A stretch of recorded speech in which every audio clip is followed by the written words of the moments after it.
Alhamdulillah. Assalamualaikum warahmatullahi wabarakatuh. Sahabat sekalian, saya sholat subuh di masjid nggak banyak, paling nggak 10 orang, kurang lebih lah. Kita jaga terus amalan masjid. Nah, tidak diumumkan kepada publik kalau masjid kita buka. Tapi ternyata ada satu orang hamba Allah, guru kita yang mulia. Saya di depan saya ada orang baju orange, pakai masker orange. Saya bingung siapa, jangan-jangan Ustaz Orange.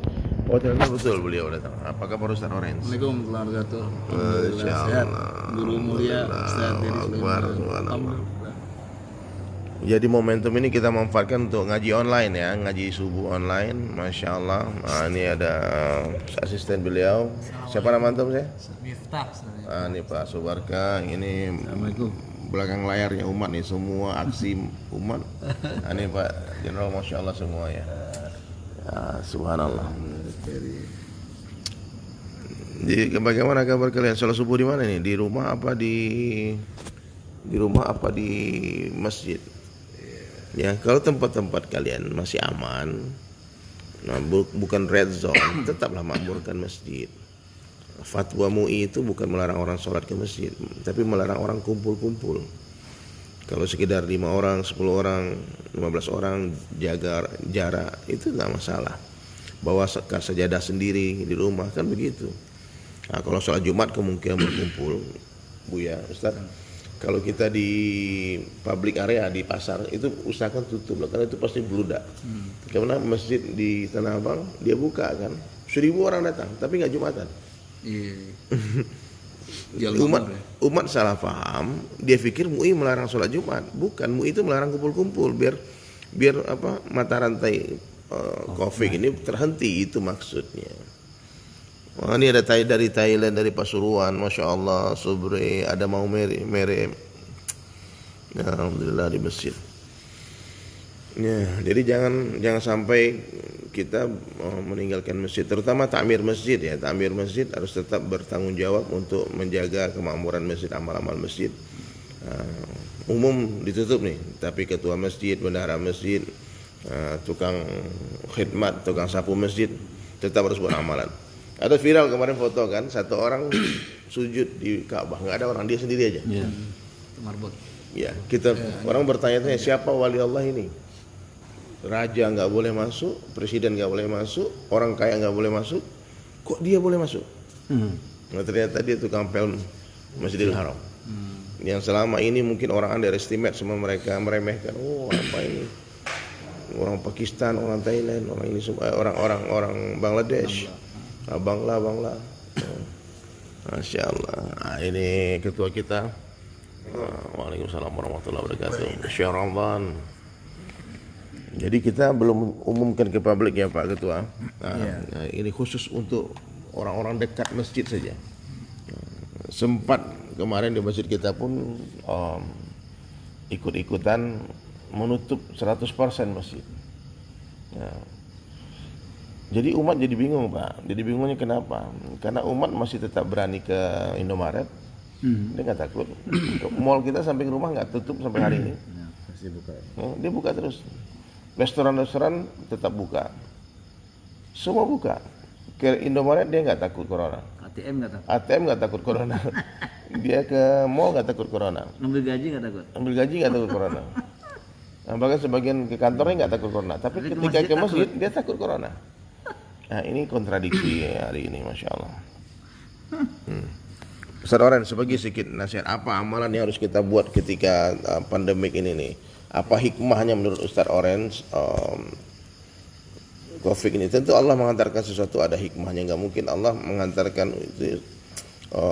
Kata orang tua kita ini ujian iman, kata beliau. Masya Allah tadi. Ajib sekali ini, betul. Innal hamdalillah wa syukrulillah wa la haula wa la quwwata illa billah. Asyhadu an la ilaha illallah wahdahu la syarika lahu. Wa asyhadu anna Muhammadan abduhu wa rasuluhu la nabiyya ba'dahu. Alhamdulillah. Ini berkah silaturahim. Saya sholat subuh berjamaah di Masjid An-Ni'mah, memang betul-betul nikmat ya. Amin. Itu masjidnya, dan ternyata ada guru mulia di sini, ada pengusaha juga, guru-guru saya yang lain. Saya dari Sulaiman, Ustaz Subarka, ngurus masjid. Yang jelas Saya awali dari firman Allah Subhanahu wa taala. Bismillahirrahmanirrahim. Ahasiban nas ayutraku ayaqulu amanna wa hum la yuftanun. Apakah manusia mengira dibiarkan begitu saja untuk mengatakan aku beriman ya Allah, kami beriman ya Allah, padahal mereka belum diuji. Dan hari ini ujian kita adalah virus corona. Ini ujian, ya. Sebagaimana disampaikan guru mulia tadi Ustaz Heri Sulaiman, ya, yang jelas intinya saya berlandaskan Al-Quran dan Sunnah. Innama ya'muru masajidallah man amana billah. Orang yang memakmurkan masjid itu hanya orang-orang beriman, bukan orang berislam. Beriman. Orang beriman, karena kalau orang berislam itu dipaksa dulu baru ke masjid, dipaksa dulu baru ibadah. Tapi orang beriman enggak, karena dia mendapatkan suatu kelezatan dalam ibadah, merasa sesuatu itu ibadah itu kalau ditinggalkan yang sunnah dia merasa sedih, apalagi yang wajib gitu. Seperti saya dengar barusan, saya nggak nyangka tadi ada guru saya mengatakan barusan, ya ketika tidak lagi kita sholat berjamaah di masjid itu menangis sedih gitu kata beliau. Itu ini bahasa yang bukan dibuat-buat, Sederhana ya, tapi lebih dari hati nurani yang dalam gitu. Yang jelas hikmah yang kita dapatkan dari ini semua adalah kita diajarkan kembali untuk menghidupkan ihya sunnah, ya, menghidupkan sunnah. Mencuci tangan itu sunnah, ya, artinya itu disuruh berwudu gitu. Dan herannya saya sekarang, betapa banyak orang menyuruh memerintahkan kepada istri dan anaknya untuk cuci tangan. Ya, heran saya, karena takut corona. Tapi tidak pernah saya mendengar atau ya mungkin setelah ini ya, orang menyuruh anak dan istrinya untuk berwudu karena takut api neraka. Nah ini lucu sekarang. Ya, fenomenanya begitu kan Bu ya. Ya, orang sekarang memerintahkan istrinya tutup wajahmu, tutup mukamu, suruh pakai ini, pakai masker, pakai cadar. Tapi nggak pakai jilbab. Sama corona takut dia, sama Allah nggak takut. Nah ini persoalan. Ini persoalan Haji, betul-betul nih sekarang nampak betul. Ini ujian iman ya, ujian iman. Nah, mudah-mudahan lah asbab ini ya semua sekarang kan terbukti nih laki-laki perempuan bercadar. Di seluruh dunia orang bercadar. Contoh nih bercadar. Bercadar. Ya, insyaallah. Kayak ada dulu teman kan perempuan di Bali. Bilang, kamu pakai jilbab yang cantik ini semua. Dia bilang, panas banget ya. Terus dia mau pulang, dia pakai helm. Terus tanya, helm nggak panas? Ada razia kenapa? Nah inilah buktinya. Sama panas dia, Allah dia nggak takut, sama polisi takut. Nah, di ayat tadi kan lanjutannya, walam yakhsha illallah. Ya, betul. Jadi orang beriman itu dia nggak takut kepada siapapun kecuali kepada Allah. Cuman kalimat ini kalau kita ucapkan sekarang, Bu ya Orange, seakan-akan kalimat ini kalimat salah gitu loh. Jadi banyak teman-teman yang dibully, bahkan yang menggoblok-goblok itu ulama sekalian, ustaz-ustaz juga bilang jangan takut sama corona ini semua. Ini kan kalimat betul. Corona kan makhluk kecil, makhluk besar dan semuanya kan. Kemarin saya dengar penjelasan Ustaz Zulkifli Amali, Al-Quran itu diturunkan ke gunung, hancur gunung.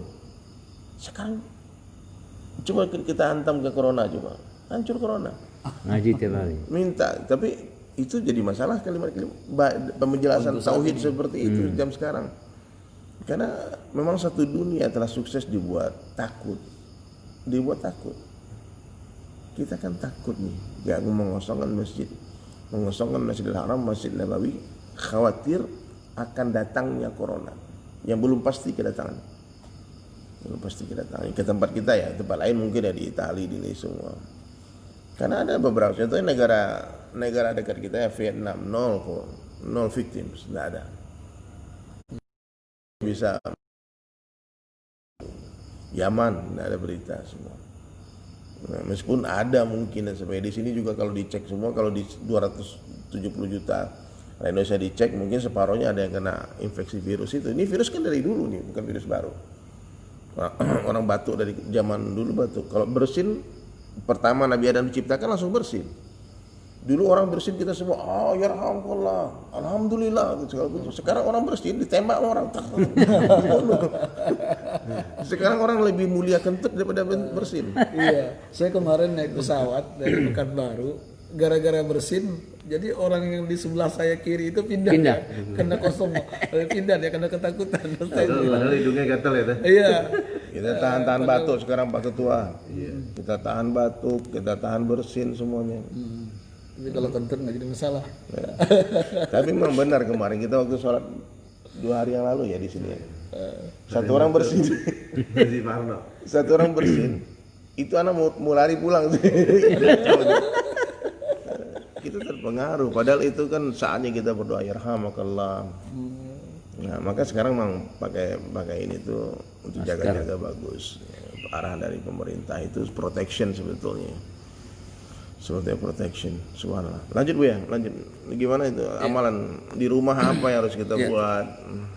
Ya alhamdulillah. Yang penting kita hidupkan sunnah Nabi yang biasanya kita kesibukan. Kalau Ustaz Dery mungkin kesibukan untuk dakwah di mana-mana, tapi karena dengan adanya hikmah virus ini kita bisa ngumpul dengan keluarga, ya, dengan anak istri kita, dengan teman-teman anggota kita di rumah, pembantu kita, ya, dan kita bisa duduk bersama, dan itu indahnya luar biasa.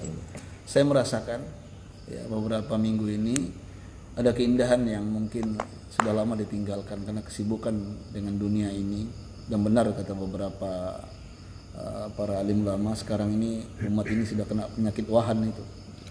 Dunia wa karahiyatul maut, cinta dunia berlebihan, takut akan kematian, dan ini ujian. Dan saya terus ingat juga kata kiai saya di Gontor, berani hidup tak takut mati, berani hidup tak takut mati jangan hidup, takut hidup mati saja. Nah, itu. Jadi bahasa kayak gini ini artinya memotivasi kami para alumni, para santri dulu untuk terus berjuang dalam dakwah ini. Apalagi sekarang ya, kalau saya melihat, mohon maaf sekali lagi kepada jamaah umat Islam, kayaknya kalau saya merasa dipojokkan sekarang ya.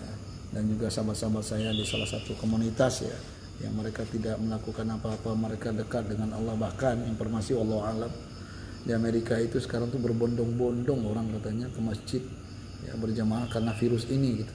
Ya, mereka non muslim tetap datang juga. Non muslim sama kayak di Wuhan dulu kan begitu juga. Wuhan awal-awalnya mereka ikut sholat seperti muslim Uighur. Ya, jadi artinya Allahu Akbar yang jelas, bagaimanapun kita tetap ikut prosedural pemerintah, hidupkan sunnah Nabi, apalagi Ramadan mau datang, bulan pembakaran. Mudah-mudahan dengan ini dosa-dosa kita dibakar oleh Allah. Mungkin dosa. Saya ingat Umar bin Khattab ketika ada bencana di suatu daerah, yang beliau tanya bukan berapa orang yang mati, bukan berapa bangunan yang hancur, berapa ternak yang sudah mati. Yang beliau tanya apa? Dosa apa yang kalian lakukan? Maksiat apa yang telah kalian perbuat? Bisa jadi di Indonesia ini, mohon maaf sekali lagi, sudah banyak dosa yang kita lakukan. Dan bangga dengan dosa. Baik itu maaf saya bilang masyarakatnya atau mungkin para pejabatnya. Ya, akhirnya apa? Ini penyakit wahan ini yang luar biasa, yang akhirnya Islam lemah. Bagaikan buih dalam lautan kegusa. Nah, ini bagaikan buih diombang-ambing. Kalau lagu dangdut dulu Manis Manja Group, masih ingat zaman jahiliyah dulu. Nah, ada angin barat kau ke barat, ada angin timur kau ke timur. Kan begitu lagunya. Ada kekuatan iman. Iya, nggak ada kekuatan iman, nggak ada kita berpegang itu, yang kita pegang itu rumput ilalang yang tidak kokoh, rapuh semuanya, akhirnya kita hanyut. Mudah-mudahan kita semuanya di Indonesia khususnya, dunia umumnya bisa naik kapal Nabi Nuh dan selamat insyaallah. Ya, Nabi Nuh juga mengalami seperti ini, lockdown, mereka naik kapal semuanya, dan dalam kapal selamat, bahkan anak beliau pun Kanaan karena sombongnya, angkuhnya binasa juga ditenggelamkan oleh tentara Allah yang bernama air, laut ya. Mudah-mudahan kita selamat, Ustaz Dery, amin, guru-guru saya semuanya ya. Yang jelas intinya ini ujian keimanan kita, karena Dajjal dan juga Imam Mahdi, kita di mana kita. Karena saya berpesan kepada para perempuan ummahat, karena yang banyak pengikut Dajjal itu nanti perempuan. Makanya ada hadis Nabi itu ya. Iya. Ketika Dajjal datang itu, ikatlah tangan anak istri-istrimu dan anak perempuanmu. Saya mikirkan, Pak, saya pikir merenung baca hadis ini. Kenapa Nabi katakan ikatlah tangan istri-istrimu dan anak-anak perempuanmu? Kenapa bukan kaki? Kenapa tangan? Ternyata terbukti hari ini tangan kita inilah yang menerima akses perintah dari Dajjal. Iya. Dibilang tutup sekolah, tutup. Dibilang tutup kantor, tutup masjid, tutup pengajian, tutup. Taat semua. Coba orang hari ini yang tidak punya Android di kampung-kampung nih, dia nggak punya akses. Dia jalan aja. Ditanya sama orang, Bapak nggak takut corona? Dia bilang, ya aku pernah lihat katanya. Dia pikir corona mobil kan. Nah, jadi ada yang pikir, Bapak tahu corona? Ya saya pernah minum katanya. Ada tuh minuman tuh corona tuh yang haram. Jadi sahabat sekalian ya, Nabi yang berpesan itu, banyak nanti perempuan-perempuan yang akan menjadi pengikut Dajjal. Hati-hati. Dia intip keluar rumah jendela, dia ikut hypnotize. Dan saya pernah dengar, wallahu alam, saya belum temukan baca langsung hadisnya, bayan daripada almarhum Kiai Zeron, nanti di akhir zaman akan ada 40.000 ulama yang mengikuti Dajjal. 40.000 Itu ulama, apalagi yang awamnya sih, berapa juta itu, berapa miliar. Nah, dan Dajjal tidak akan masuk ke dua kota, Makkah, Madinah. Sekarang kita umat Islam nggak bisa masuk ke sana. Saya nangis baca hadis ini, ya Allah, separah itukah kita? Serusak itukah umat Islam? Jangan-jangan tanpa sadar kita semua ini jadi pengikut Dajjal. bisa masuk Mekah. Nggak boleh masuk Mekah Madinah. Anak kesana pikiran apa? Cuman kembali anak kembalikan pikiran. Saya sangka baik lagi. Gak baik, ini ujian biasa lah, udah ujian. Saya nafikan akal saya itu. Fikir itu. Fikirnya kan tiba-tiba ilham dari Allah. Dan kita tidak bisa menafikan. Karena ini Nabi yang katakan akhir zaman huru hara ini akan datang. Fitnah akan datang. Dan nanti makanan umat Islam itu apa? Cuma zikir saja. Karena semua akses dia kuasai. Kalau kita mau makan, ikut Dajjal. Tipu, betul. Aduh, orang beriman tuh ketika lihat Dajjal dia tahu kamu Dajjal. Jadi hari ini tidak ada kekuatan sedahsyat ini yang bisa mengontrol dunia. Tidak ada negara yang akan mampu ditaati semua negara. Bahkan Amerika pun taat sama dia, Cina pun taat sama dia. Siapa dia ini? Kita nggak tahu. Kita tunggu saja. Semua menunggu. Semua menunggu kebenaran itu akan nampak. Jadi hari ini mohon maaf kepada semua teman-teman yang menerima akses berita, banyak hoax, banyak tipu. Saya sering diliput media juga, Pak.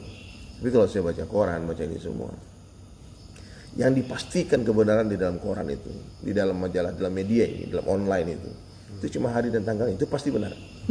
Hari dan tanggalnya. Tapi kalau isinya perlu kita cek recheck. Contoh sederhana, Masjid Jami' Kebun Jeruk, setiap malam Jumat, biasanya sebelum ada pandemik, kita kumpul minimal 5.000 orang. Minimal. Rata-rata 10.000 orang sampai 5.000 orang. Setiap malam Jumat kumpul malam markas. Kemudian setelah ada himbauan dari pemerintah, langsung Kebun Jeruk menghimbau semua orang tidak datang ke markas. Cuma ditaati. Nah, jumlah orang-orang dakwah, orang tabligh di Indonesia ini ada ratusan ribu orang, Pak. Nah, ada 100 orang kurang lebih yang bergantian setiap bulan berkhidmat di Masjid Kebun Jeruk. Ini mereka nggak keluar, mereka isolasi di sana. Mereka bersih masjid, mereka cuci masjid. Dan waktu tanggal 26 Maret, saya masih 40 hari kan. Saya ada di masjid sana. Datanglah petugas kesehatan dengan kostum astronot seperti itu kan. Mereka datang minta izin untuk periksa kesehatan. Jangan-jangan teman-teman ada yang sakit. Diperiksa semua. Baik orang forens, baik orang khidmat. Diperiksa Pak. Kurang lebih 100 orang. Diperiksa mereka semua. Ada 3 orang demam. Orang Aceh dan orang Medan. Mereka minta izin ke masjid. Izin kami bawa beliau 3 orang ini ke Wisma Atlet. Mau kita periksa betul. Jangan sampai dia kena corona. Ini ya. Dia demamnya. Semua hasilnya negatif nih. Dokternya bilang semua negatif. Aman. Nah, untuk menjaga amannya, sehatnya jamaah ini kita isolasi ya. Dia bilang kita tutup pintu masjid. Jadi yang di dalam nggak boleh keluar, yang di keluar ini hadis Nabi. Oke lah. Di mana terjadi wabah, begitu kan penanggulangannya, Bu ya. Betul. Subhanallah. Ketika 3 orang ini naik mobil ambulans, difoto sama orang. Langsung masuk media 3 orang jamaah tabligh positif corona. Belum tahu. Dan itu masuk di media-media besar. Wow. Bahkan 3 berita ini masuk ke TV One, masuk ke semua TV. Anak kan shock, Pak. Astagfirullahaladzim. Kenapa 3 orang teman kita ini langsung positif? Karena menunggu hasil pun 3 hari kan. Berapa kali pemeriksaan kan. Nah, maka teman di sana suruh telepon. Ini ada yang kenal, ada punya nomor teleponnya. Yang 1 orang itu polisi sih yang dibawa. Ada rekamannya sama saya. Dia bilang, kami sehat Pak, kami mau dipulangkan nih. Malah mereka ada sebagian udah pulang ke Medan. Dari airport, dari Wisma Atlet dia pulang langsung ke rumah keluarga sih. Kami nggak apa-apa.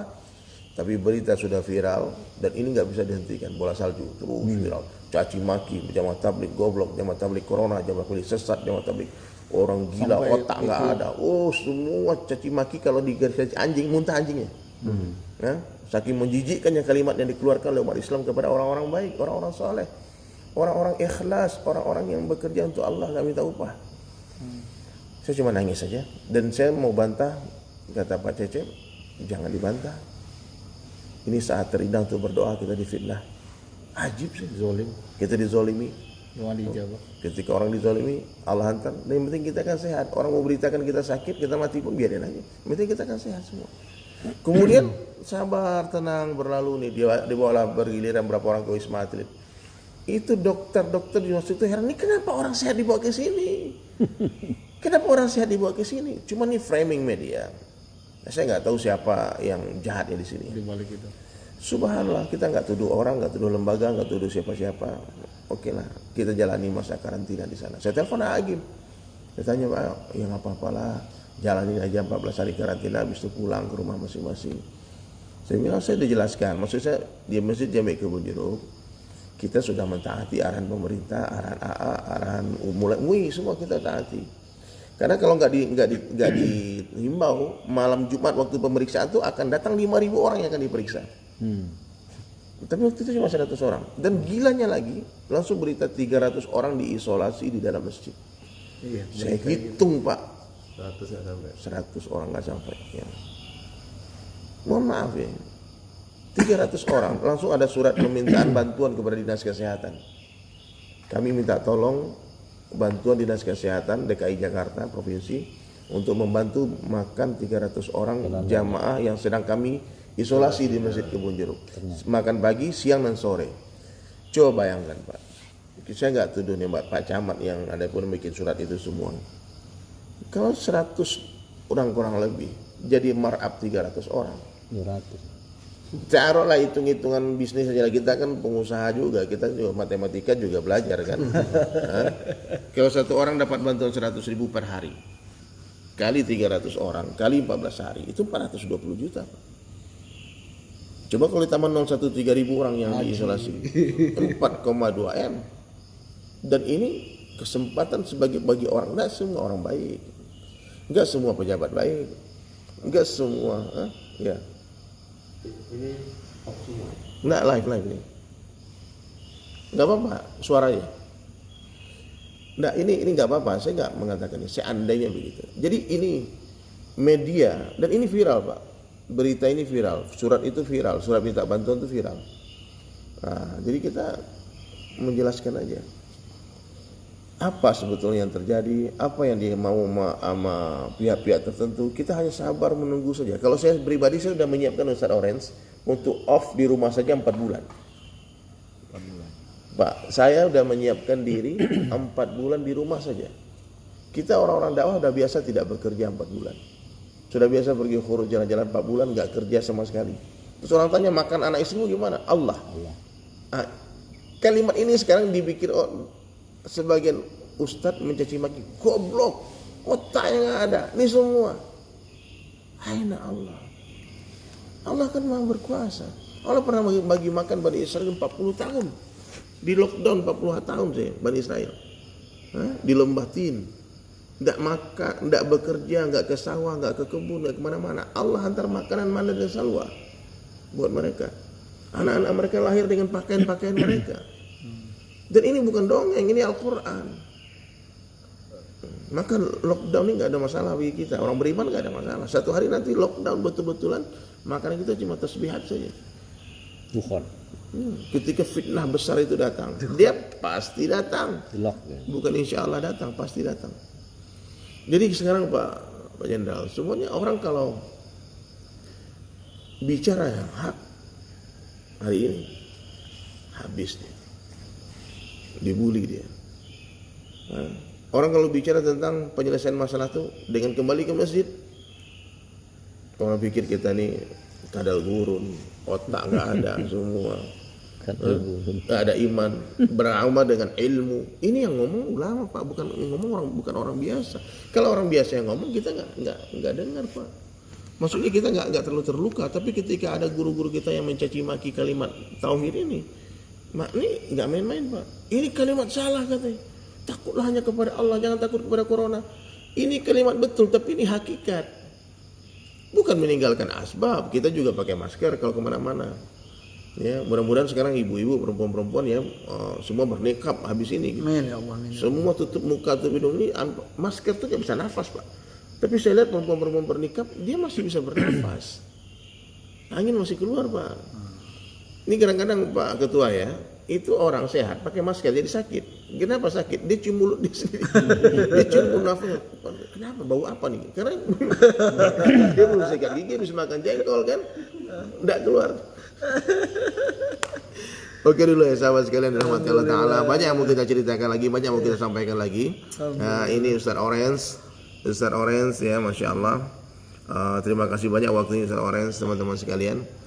Perlu diluruskan, satu, banyak-banyak baca Al-Quran, banyak amalan di rumah, kurangi baca WhatsApp, kurangi bicara yang sia-sia. Kalau orang menghina kita, jangan dibalas. Orang mencaci maki kita, jangan balas mencaci maki. Balas kejahatan dengan kebaikan. Itu akhlak Nabi, akhlakul azimah, akhlak yang tinggi. Nabi SAW suka membalas kejahatan orang dengan kebaikan. Hari-hari diludahin. Satu hari yang ludahin gak ada, Nabi bingung. Mana orang yang ludahin saya? Sakit. Nabi lah orang pertama menjenguk dia. Jadi kita jangan sampai terpancing ya, dengan semua caci maki orang-orang yang haters. Semua orang pasti akan ada lovers, ada haters. Nabi aja punya lovers, punya haters. Bahkan Allah Ta'ala punya lovers, punya haters. Allah aja punya haters. Apalagi cuma kita yang banyak keliru, banyak khilaf, banyak salah, banyak dosa ini. Jadi sahabat sekalian, banyak lagi yang akan kita jelaskan. Dan insya Allah setiap pada maghrib sampai isya kita akan ada pesantren 40 hari di rumah saja. Jadi mulai dari kemarin hari pertama sampai Idul Fitri kita akan live streaming melalui YouTube dan kerjasama dengan Seling Sapa TV. Dan nanti malam insya Allah pada isya saya dengan Ustadz Abdul Somad akan live bersama di YouTube. Ya, kita akan ngobrol santai dengan Ustadz guru kita UAS, Ustadz Abdul Somad, jarak jauh. Beliau di rumah beliau di Pekanbaru, saya di rumah saya di Cibubur di Citra Grand ya, Masya Allah. Nah, jadi teman-teman sekalian nanti stay tune, stand by, jangan lupa like. Buya ada ini nggak, ada YouTube nggak? YouTube ada. Apa YouTube-nya Buya Orange? Orangnya. UST? Orangnya. UST Orange orangnya ya. Nih beliau jeruk makan jeruk nih. Jeruk sering jeruk, usah Orange makan jeruk. Terus kemudian ada teman saya menonton juga, ada Abu Usama nih guru saya di Bogor. Ada Kaisar nih guru saya juga di Semarang. Subhanallah, tetap tawajuh kepada Allah. Ini ujian iman. Siapa yang dekat dengan Allah, siapa yang banyak sujud, banyak salawat, banyak zikir, banyak baca Al-Quran, dia selamat. Ya, dia selamat. Tapi siapa yang terkesan dengan semua berita ini, sampai dia nggak bisa tidur, dia bahkan ketakutan itu menyebabkan sakit, Pak. Asam lambung naik jadi sakit. Semua betul pikiran ini, Pak. Pikiran ini bikin gila, Pak. Pikiran ini bahaya, ngeri.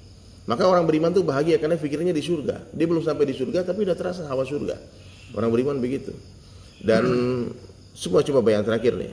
Coba kalian semua teman-teman di rumah yang 612 orang yang standby hari ini, malam ini, pagi ini, subuh ini. Coba sedih, ini bahayanya pikiran ya, dahsyatnya pikiran. Kalian tahu jeruk nipis kan? Tahu? Udah bayangkan jeruk nipis. Ambil. Jangan ambil belum? Ambil pisau. Kemudian diiris. Udah diiris belum? Udah. Ambil, terus kenyot. Yang keras kenyotnya. Gimana rasanya? Nggak ada jeruk nipisnya, tapi karena pikiran, air liur kita keluar, semua itu terpancing, semua gini-gini, bayangin Pak, bahaya ini. Udah corona datang, akhirnya datang betulan. Jangan takut ya. Corona mati nggak, corona pun mati.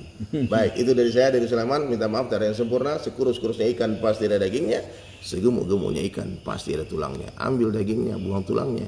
Ambil yang baik, buang yang buruk. Ambil yang jernih, buang yang keruh. Wabillahi taufiq wal hidayah. Wassalamualaikum warahmatullahi wabarakatuh. Waalaikumsalam.